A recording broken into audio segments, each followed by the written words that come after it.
Welcome to the Genius Factory. Enjoy the video. In this video, I will explain how to remove your Ford Fiesta music system. First, gather your essential tools. You will need plastic trim removal tools to protect your dashboard, a Phillips head screwdriver, and a 7mm socket.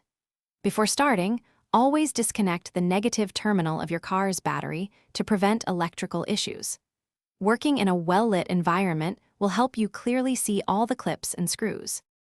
Next, we will begin removing the trim panels. Start by carefully prying up the top dashboard panel, often around the display, using your plastic trim tool. If your model has one, gently remove the lower panel near the gear stick. Then, unclip the display surround, taking your time to avoid breaking any plastic clips. Remember to detach any connected switches, such as the hazard light button, before fully removing the panel. Now, let's detach the main head unit. You will typically find two 7mm bolts at the top of the radio fascia. Remove these first.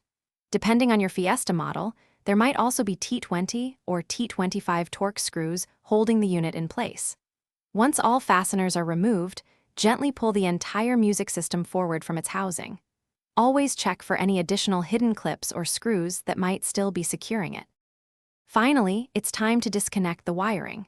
Carefully unclip all electrical connectors from the back of the music system. There will also be an antenna cable. Press its small release tab and gently pull it free. Double-check that no wires are snagged or damaged during this process.